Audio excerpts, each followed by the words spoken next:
Dans un monde où l'Afrique se relève, une voix s'élève pour montrer la voie. Voici les paroles fortes du président Ibrahim Traoré. Si tu veux la suite, like, abonne-toi et partage la vidéo. Ensemble, faisons entendre la vérité. Croyez-vous vraiment que peut-être l'armée ivoirienne est tellement surpuissante que quand les terroristes les voient seulement, ben écoutez, cela, il ne faut même pas les toucher, quoi que ce soit. Vous croyez à ça? Ils sont tellement plus puissants que les 3 armées de l'AES? C'est faux. Il y a un pacte de non-agression. Et quand un pacte de non-agression, vous devenez une base arrière. Et tout ça, ça m'inquiète justement. Si ce pays, il y a des crises, le pays sera attaqué par les terroristes. Parce que s'ils ne gagnent plus ce qu'ils gagnent, le pays sera attaqué et ce pays va sombrer. C'est un danger. C'est pourquoi j'ai passé le temps à dire au chef d'État, on ne pactise pas avec les terroristes. Voilà. Alors, Monsieur le Président, qu'est-ce que vous répondez à ceux qui disent, bon, la géopolitique quand même avec la Côte d'Ivoire, ce pays voisin, qui abrite la plus grande diaspora burkinabé, alors que, bon, vos contempteurs vous accusent de pratiquer la diplomatie du muscle avec ce pays, au détriment justement de nos Paweto qui sont là-bas. Qu'est-ce que vous leur répondez? Écoutez, qui le dit? Nous sommes burkinabés, c'est ce que nous savons. Et nous avons décidé de faire une révolution, on va la faire. Maintenant, celui qui embarque dedans embarque.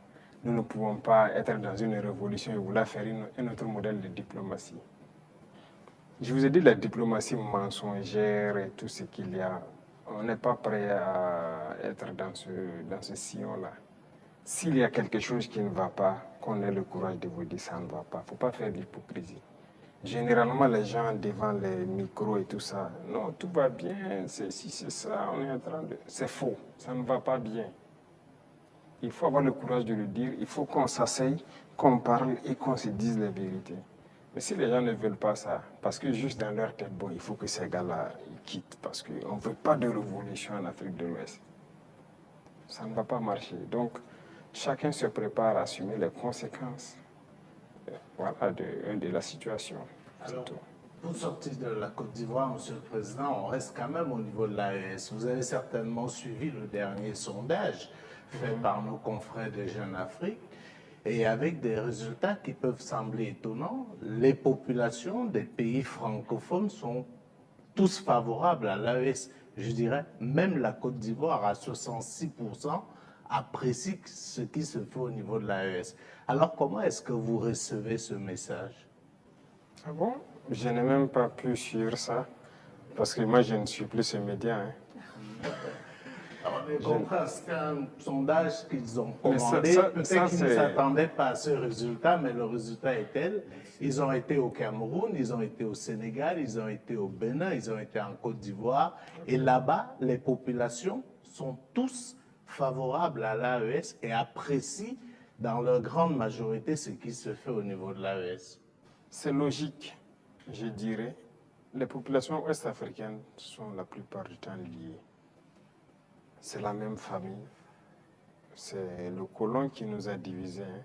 Et quand les gens voient qu'on essaie de s'unir, ça ne fait qu'inspirer, ça ne peut faire que plaisir. Donc moi, ça ne m'étonne pas que ces populations apprécient. Et ce qui m'étonne, c'est le fait qu'ils aient publié. Pourquoi ils ont publié ça? Ça donne une réflexion. Quand vous commandez une enquête, c'est connu. Après, vous êtes obligé de publier les résultats. Bon, peut-être ça. Voilà. Mais il faut faire attention à ces gens parce que... Je suis totalement d'accord avec vous. Voilà, ils sont pas sérieux. Sinon, je suis d'accord. C'est normal, c'est logique. Avec la permission de Dieudonné, je voudrais vous poser une question concernant justement votre relation avec une autre organisation. Qu'est-ce que vous faites encore dans l'Union africaine? Bonne question. Alors, je dirais que notre situation dans l'Union africaine est tellement passive qu'on ne sait pas si on est dans l'Union ou si on n'est pas dans l'Union. On nous a suspendus depuis, personne ne nous parle, c'est vraiment un silence radio. Donc alors, moi je ne sais pas si je suis dans l'Union ou pas.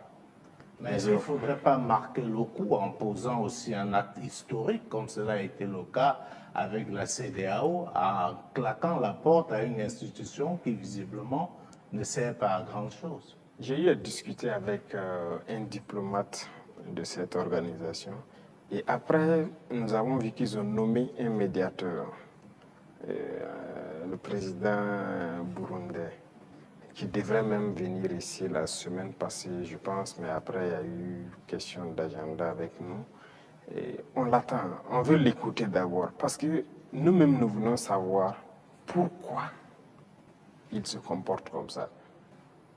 Parce qu'on ne peut pas prendre une décision sans savoir leur motivation. Pourquoi ils ont décidé de nous exclure? Pourquoi ils se comportent comme ça avec nous? Si on a leur motivation, là, si on quitte, on pourra expliquer à nos peuples, voilà ce qu'ils ont dit, voilà les raisons.